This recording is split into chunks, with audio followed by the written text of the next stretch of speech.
What's up mga ka-idol? Isa na namang tips and tutorial lang isi-share ko sa inyo. So about dun sa mga video natin na ina-upload natin sa ating social media account. So nagkakaroon siya ng problema sa pag-upload natin. So minsan, kapag nag-upload tayo, malabo yung kinalalabasan ng mga video footage natin. So bakit nga ba nagkakaganon? Malinaw naman dun sa ating gallery kapag pinanonood natin yung video natin. So maganda yung resolution niya. So napakalinaw niya.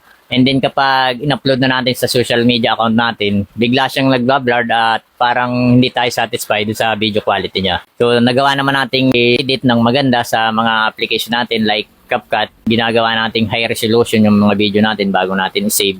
And then yung code rate, sinasagad din natin para mas maganda yung resulta kapag in-upload natin sa social media account natin. So kapag in-upload na natin, hindi tayo satisfied dun sa result nung in-upload natin na video. Malabo siya.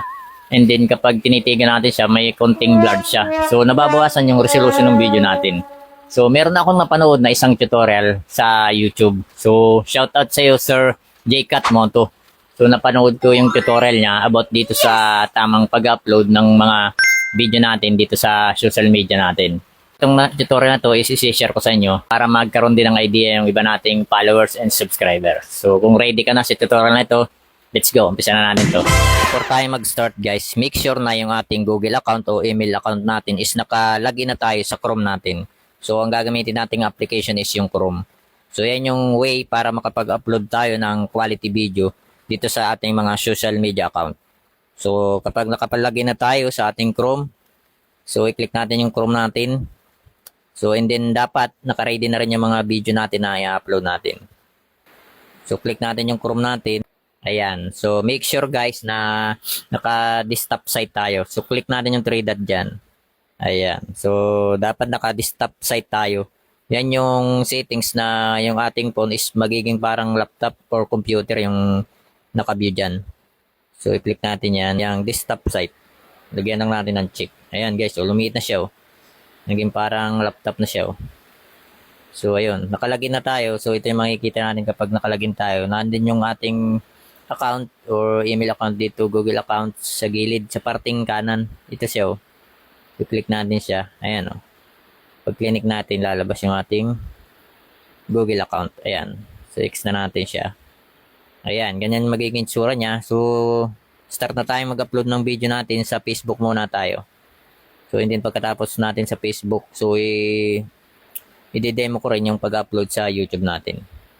Okay? Sa Facebook muna tayo. So, pwede tayong mag-shortcut dito. So, click natin yung plus sign dyan sa taas. Ayan. So, once na nakalagin tayo sa Facebook natin, sa Chrome, so, pag click natin yung mga apps dyan sa baba, like Facebook or YouTube, so, lalabas na yung account natin. Ayan. Click natin yung Facebook.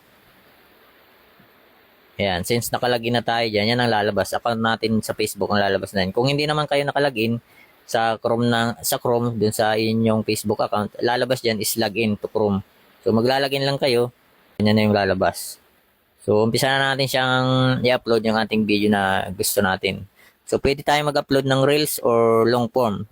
So kapag Reels ang i-upload natin, click lang natin yung Reels. Ayan. So pag click natin, yan yung lalabas. Kung Reels yung i-upload natin. So kung long form naman, so, long form dito sa photo and video. So, i-click lang natin yan. O, ayan. So, sampulan natin sa long form tayo mag-upload. Ito yung tamang paraan ng pag-upload natin. Para yung video natin is malinaw. Hindi mabawasan yung resolution niya.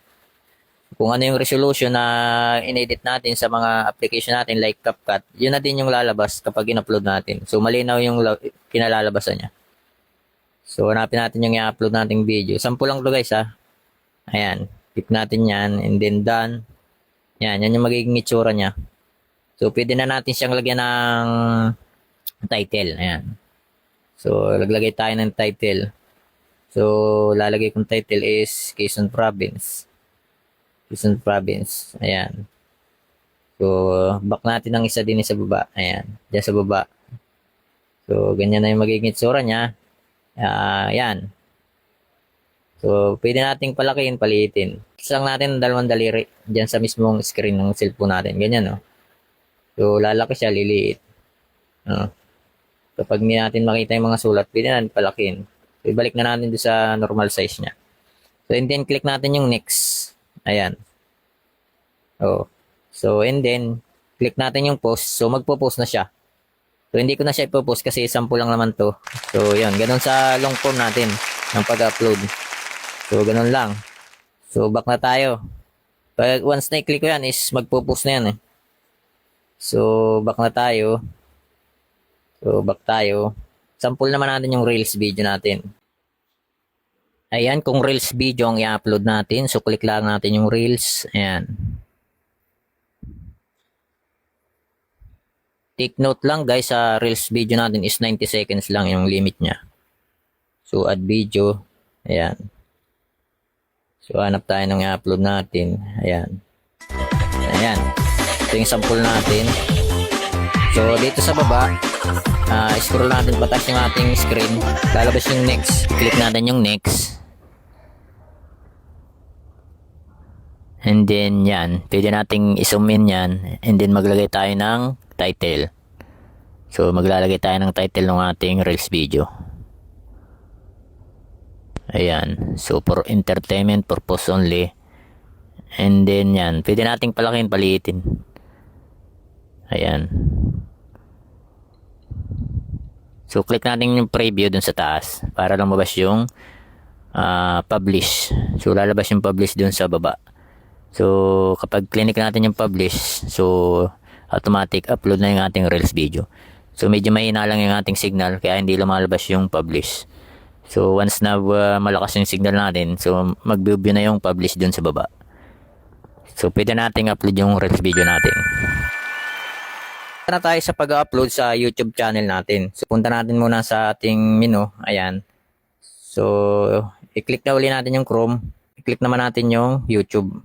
So, once na nakalagay na yung YouTube channel natin sa YouTube, so, yan na yung lalabas. Pag mag-upload tayo ng video, so, mahaba man o maikli, dito tayo mag-click sa taas, sa parting kanan. Yan, may nakalagay na plus sign and then create. So, yan. Pag click natin, may lalabas na upload video. Click lang natin yan. Ayan. So, select file. So, click natin select file. And then, select natin yung photo and videos. Ayan. So, huwag na tayong lumayo. Click na natin itong nasa unahan na video. So, yan ang ating upload.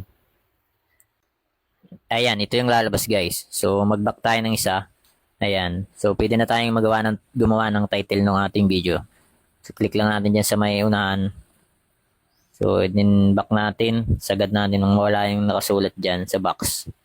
So, pwede na tayong gumawa ng title dyan guys. So, for example, gagawa ko ng title, tutorial.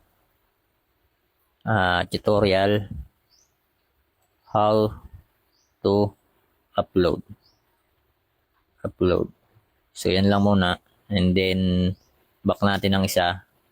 So, liitan natin. Pwede nating lakihan, liitan yung screen. So, gamit lang yung ating kamay. So, touch lang natin siya. Ayan. So, para mag-full screen siya. Ayan. So, may lalabas doon sa baba na next kapag nalagyan natin ang title. Click lang natin yung next. Ayan. So, ito yung lalabas dyan, guys. So, ayan. So, dito sa baba, may box na none of the above. So, wag na nating basahin yan. So, basta i-click nyo na lang yung none of the above. Ayan. And then, yung may lalabas na submit rating. Ito, i-highlight ko siya guys. Ayan, oh. Submit ratings. So, i-click lang natin yan. Ayan. So, dapat makumpleto natin yung nasa taas. Ito, nasa taas na ito. Details, suitability, video elements, and checks, visibility. So, once na makumpleto na yan, so, ready to upload na yung video natin. So, click natin ulit yung next. Ayan. So, ayan. Dalawa na lang yung walang highlights. So, click lang natin ulit yung next. Okay, isa na lang. So, next ulit. So, pag next natin yan, mag-upload na yung video natin. So, next natin. O, ayan guys. So, nag-upload na yung video natin.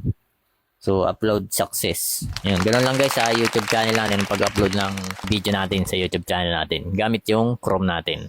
Guys, kung may natutunan ka sa video na to, huwag mo namang kalimutang i-like and follow para maikalat din natin sa iba.